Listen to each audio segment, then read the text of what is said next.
E aí, quer aprender sobre Node.js e NPM? Então vem comigo que nessa aula eu vou te contar.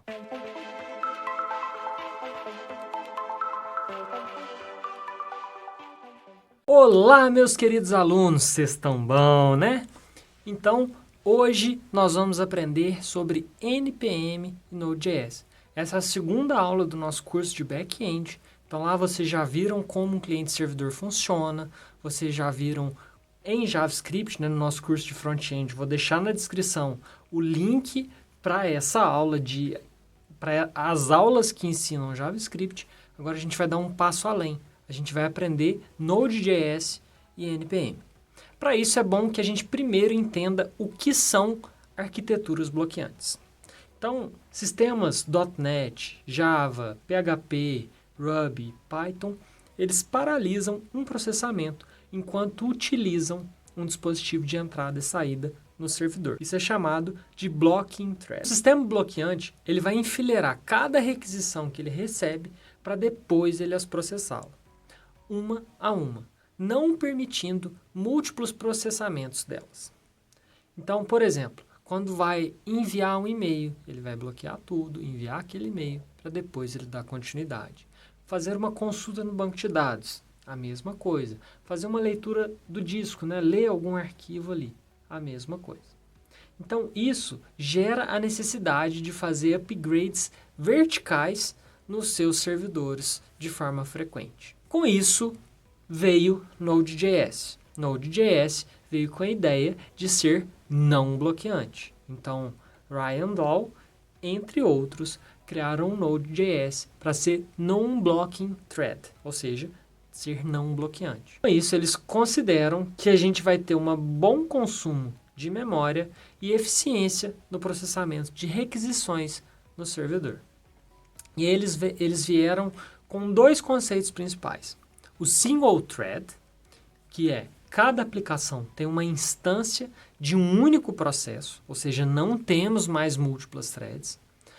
Para que isso seja performático, a gente tem que abusar da programação assíncrona. E o segundo tópico é o Event Loop.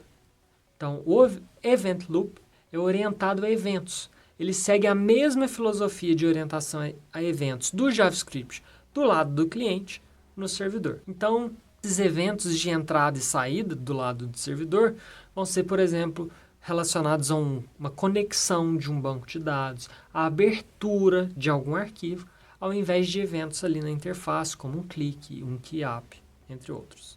Então, esse Event Loop é um loop infinito que ele vai verificar se os eventos foram emitidos ou não.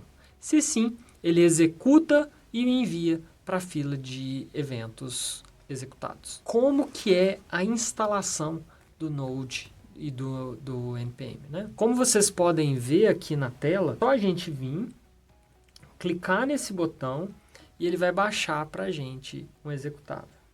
Depois a gente pode abrir esse executável, ele vai fazer uma leitura para ver se você tem espaço suficiente. Depois você clica em Next, aceita os termos. Então, ele instalou, demorou cerca de 2 minutos, 2 a 3 minutos. Então, estou aqui numa pasta. Eu vou só acessar a nossa workspace. Vou aqui para a pasta do nosso curso. Beleza. Aqui a gente pode dar sequência. Bom, para a gente ver se o Node foi instalado corretamente, é só a gente rodar esse comando, node-v, para a gente ver se o npm foi instalado. É só a gente rodar o comando npm-v. Se a gente quiser usufruir do Node, é só a gente rodar o comando node. Ele abre um executável aqui e aí a gente pode jogar os nossos comandos aqui sem problema. Então, aqui ele está executando. Ali eu simplesmente pedi ele para imprimir para a gente. Beleza? Então, agora que a gente viu um pouco do Node, vamos falar um pouquinho mais do NPM. O NPM vem de Node Package Manager Então, ele é um gerenciador de pacotes do Node.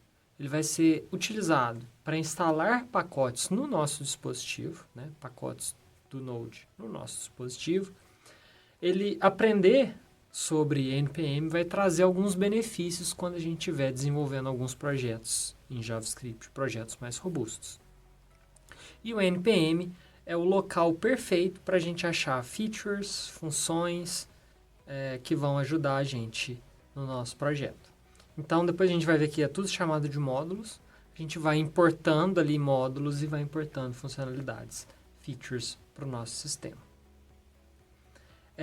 Para a gente fechar esse vídeo, vamos ver alguns comandos importantes. Então, o comando npm init é como a gente inicia um projeto npm. Ele vai fazer algumas perguntas para a gente. Eu vou deixar aqui o padrão, então back-end, a versão, se eu quero adicionar alguma descrição, qual que é o nosso entry point, né, o nosso arquivo, qual que é o comando de teste, se tem algum comando, algum repositório Git, se a gente quer deixar alguma palavra-chave relacionada, quem é o autor, vamos colocar aqui, por exemplo, Gustavo Vale, se tem alguma licença. Depois ele pergunta, é assim mesmo que você quer?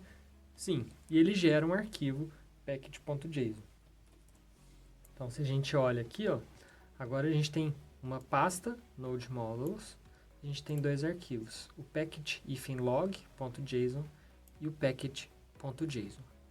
Beleza, vamos ver, deixa eu só dar um catch aqui nesse package.json, basicamente o que ele mostrou ali pra gente antes.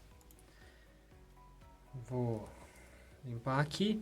Bom, vamos ver alguns comandos. Se a gente roda o comando npm install e o nome do pacote de um módulo que a gente quer, né? Por exemplo, HTTP. Ele vai instalar para a gente esse módulo HTTP. Então, ele simplesmente, você está atualizado, 2 pacotes foram auditados. Se eu quero fazer com que essa instalação seja global, é só colocar um "-g" na nossa frente.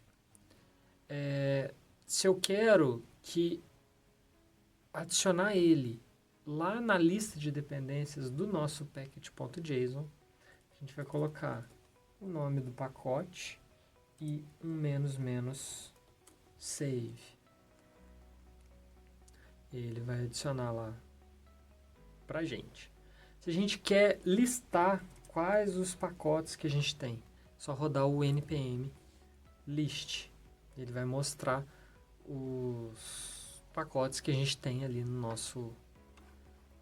nesse projeto, né? Se a gente quiser eles globais, é só colocar o "-g" na frente também. Se a gente, por acaso, quiser remover algum pacote, é só utilizar o npm remove e o nome do pacote.